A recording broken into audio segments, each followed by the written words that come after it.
parters. The first one had the work, the interviews, the poetry that was collected by Al himself, the late, and it was interviews that he got from 1916 to 2014, which was quite comprehensive. And I was absolutely in awe of it when I saw it last year. And it was then that Remy and Krista asked me how I would conceptualize the second one. And what I noticed is there was a lot of writers who were older, but I also noticed that there was a lot of poetry and they put with some growth, but there was mostly Anglophone and Francophone. And I thought if we're going to talk about the literature of a continent, you know, let's have Anglophone, Lusophone, and Francophone. Obviously, it would be great if we had Kikuyu. Certainly, Googie would like that. But sadly, we couldn't put all the African languages and stuff. So I thought these were the major languages that we deal with that are written in Africa. But additionally, I also wanted to bring it a little forward, and I wanted to write about my contemporary, to have my contemporaries in this project, and I wanted stories that I felt I could relate to, and but also because in the first part there was a lot of prose. So what we did in the second part was there was a lot of poetry. So what I did in the second part was prose, and I did all prose. And we have 8 writers. We've got Ishmael Bea from Sierra Leone. We've got Virginia Ferral from Mozambique, who you just saw on stage earlier. We've got Abubakar Adam Ibrahim from Nigeria. We've got Angela Makolo from South Africa. We've got Jennifer Nantubuga Makumbi from Uganda. Yara Nakaranda Montero from Angola. Fiston Mwanda Mujila from DR Congo, who I think you folks in Zurich are familiar with because he's been here before.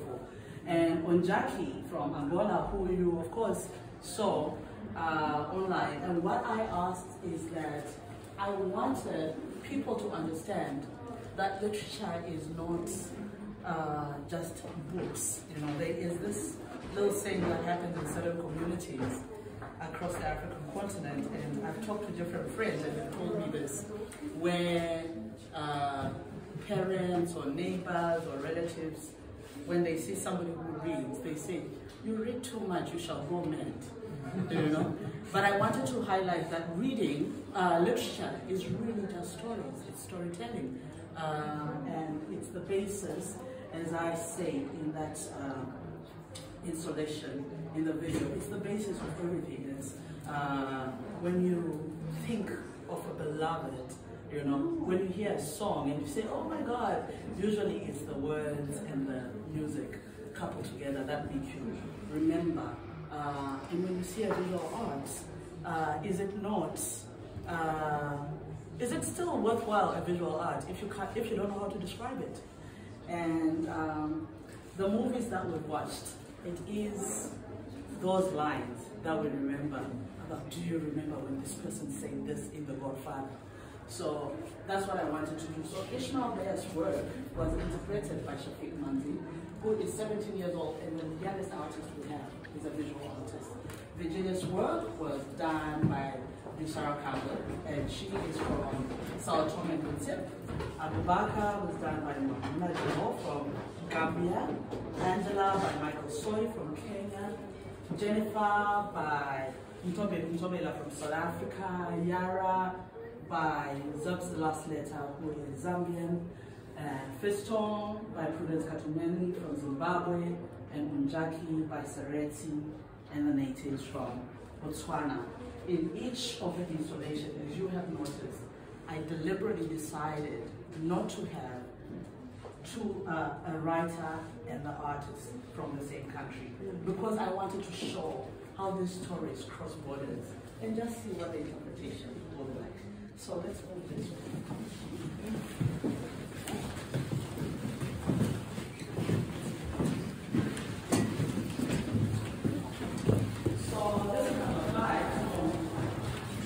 But this is Jennifer Nantubuga Makumbi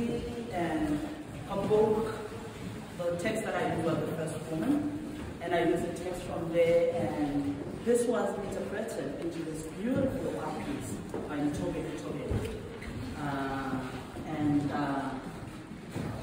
The excerpt that I got from her, which is really the theme of the whole book, is how the assumption that feminism is a Western concept in contemporary Africa from certain circles. And Makumbi in the novel really highlights that we've been having it, but perhaps not in quite the same way that you think we need to have it. So, you know, when women question certain things that men do, they're called feminazis, and you know, it's particularly interesting for me, obviously, being here in Zurich, since I was part of the protests, the march on Wednesday with other women, and it was interesting for me because the posters that I was seeing from women as young as 19, 20, are the same thing that we protest about, you know, fair pay, the whole idea of rape culture, and so on. So, yes, this was our first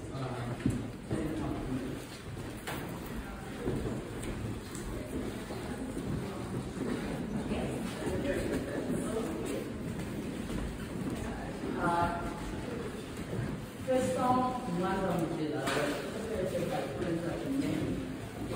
Zimbabwe. She plays the piano and is also a vocalist, and she plays the mirror. I have had the privilege of working with her for previous artistic encounters, and from that, she actually released a single, which was absolutely brilliant. And Feston's book is, I first met it when I was judging the Tisla Prize for Literature in 2014, 2015. And it was beautiful because it was fast-paced, but it, you know, highlighted like a certain Lubumbashi that one doesn't think of. And a mining town at a fast pace with sex workers and opportunistic people, and I love the fast pace. And initially I was reading it and it doesn't have the English translation done by Roland Glasser, doesn't have, and also the original. There are no full stops or commas or whatever, but it was so beautifully done that by the end of the first page, you are putting the full stops yourself, you are putting the question marks yourself. So, and Prudence did a really brilliant rendition of it, which you can listen to at your leisure later. And yeah, so that's Feston and Prudence.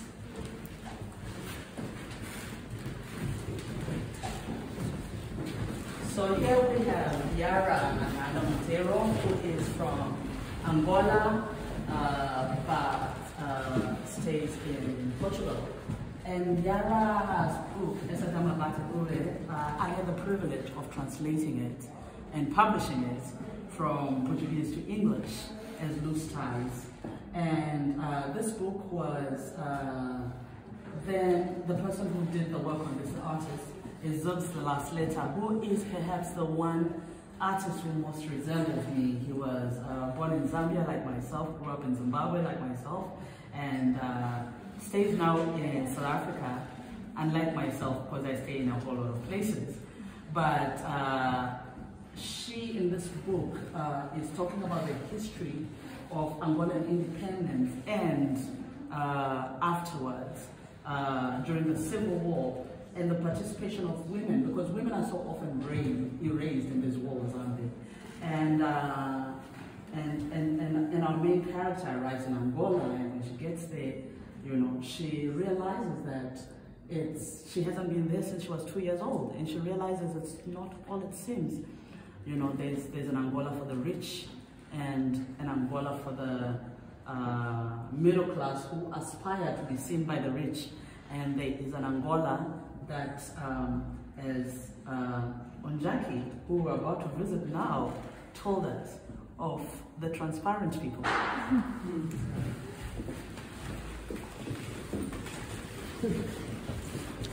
Which leads us to Transparent City. And also,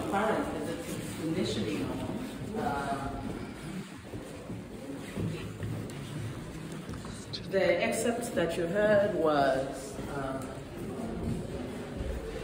used by Sereti and the natives.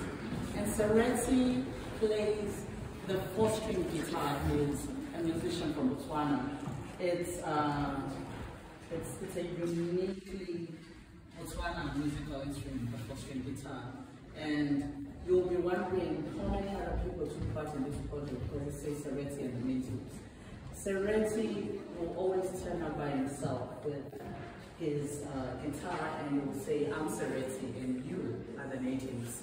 So you have to do the choruses and stuff. So that's why it's called Sereti and the natives. And he did an audio interpretation again of this. And you know, I don't think I need to say much more about Transparency. It's also available in German, as is Yara's book, and I think Jennifer's book.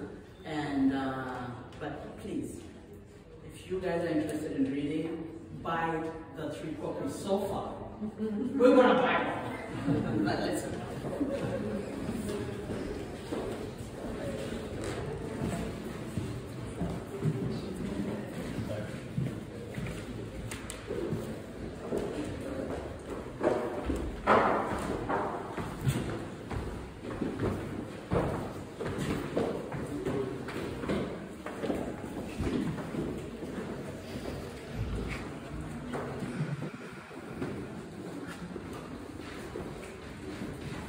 Or incidentally too, I have worked with Sereti and on a previous artistic encounters, and afterwards he did a concert in, he took part in Thursday Night Live, which is something that happened in Nairobi, and he just wowed the crowd. None of them would understand Setswana, but all of them were busy dancing and going wild and crazy, so he's absolutely brilliant artist. And over here, this is Abubakar Adam Ibrahim.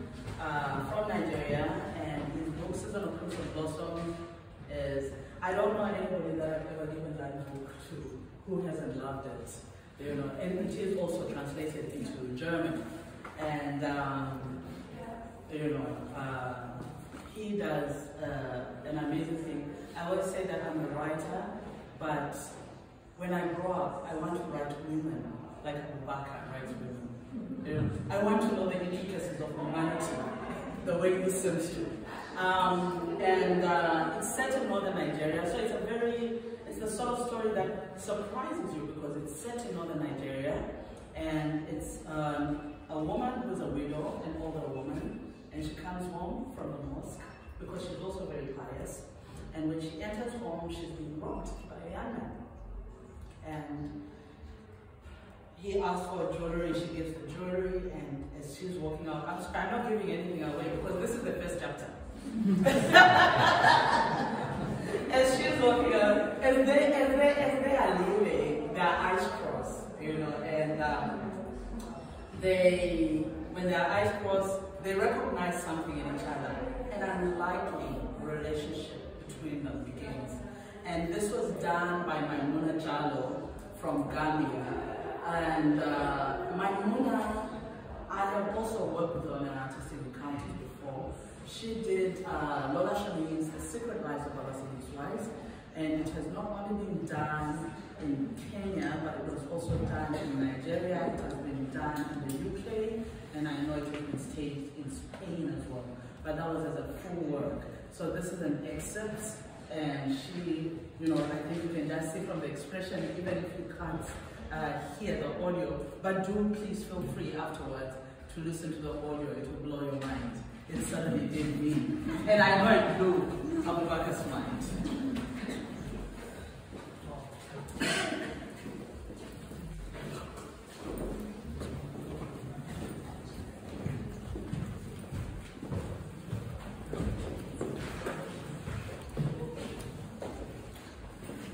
And over here, we have Virgilia.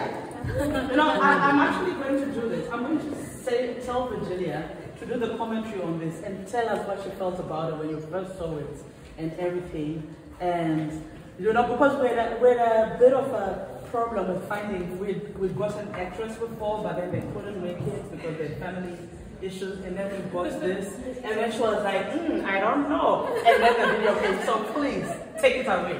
Okay.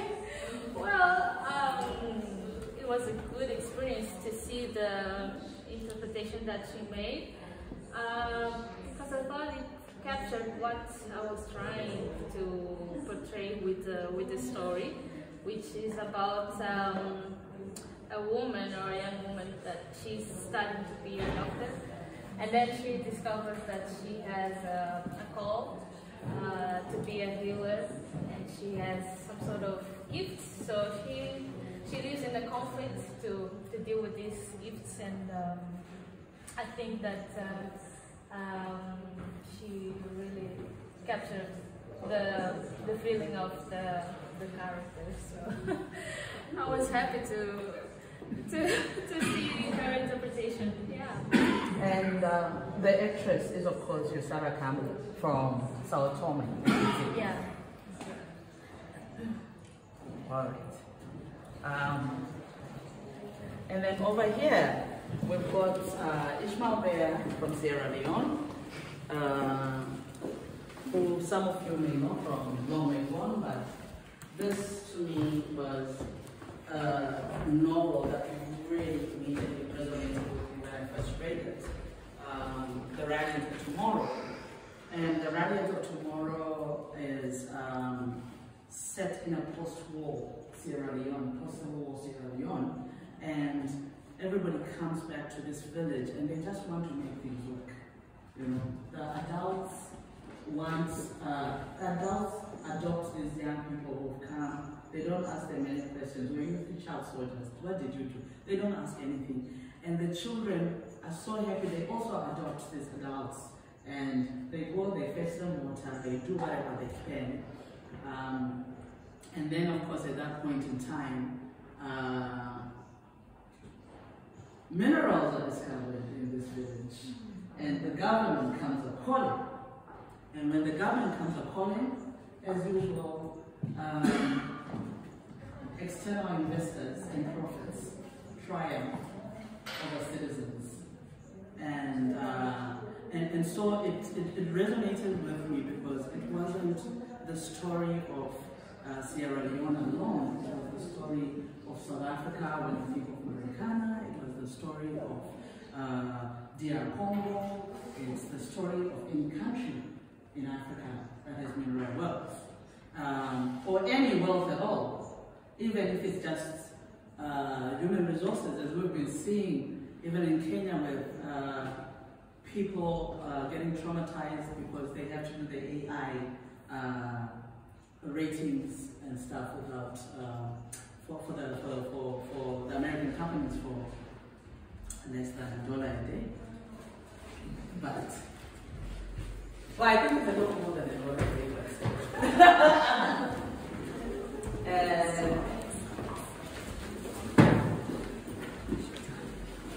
and then because we don't need to be serious all the time, even we're not serious all the time. This is under our critical table, and I ended with Ishmael Bears. I did the narration of that because budgets. But anyway, and this was done by Michael Sawyer, who is a Kenyan artist I have a lot of respect for. And I think what I appreciated about Michael, as with all the other artists, is I didn't have to ask them twice. They very fast say, yeah, sure, absolutely. What do you want me to do? And I'm like a crime thriller writer mostly, so she writes genre fiction. And this particular book is, and again, I'm not giving anything away because it's right at the beginning. A man is, a woman is having an affair, a married woman is having an affair with a younger man. And the younger man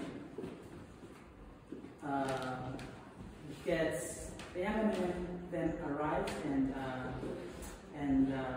passes. Oh no, she's having sorry. So a woman is having an affair with the younger man, and then she has a heart attack during sex. and does. But the younger man is not, these papers are not quite okay. You know, in South Africa, it's not as legal. So, what is he going to do now?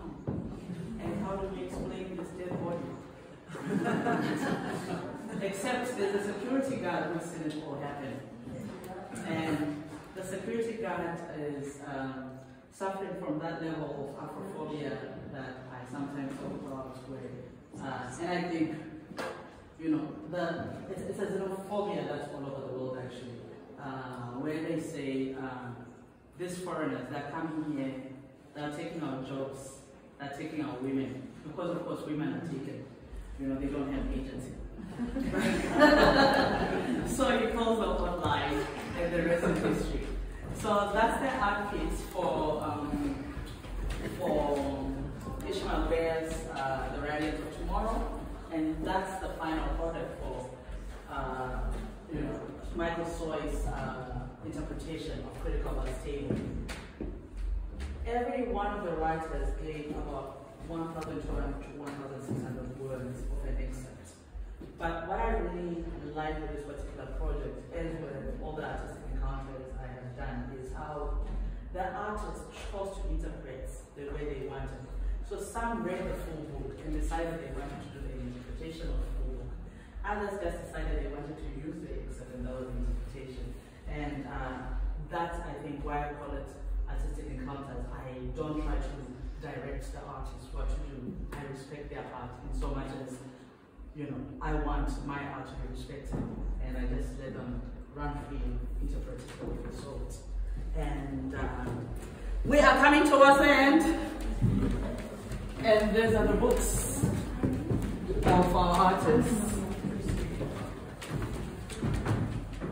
You will see that we have the German translations of Radiance of Tomorrow by Ishmael Bear, Season of Fruits and Blossoms by Abdullah Adam Ibrahim, The First Woman by Jennifer Nantuga Makumbi, Esadama Betabuye by Yara Montero, First and Wonder with Jailer's Trump 83, and Onjaki's Sports Transparence. So, I am sure the organizers, not me because I'm just a curator and artistic director, they will be able to tell you how to get the books. But for the artwork, after the end of the exhibitions, if any of you are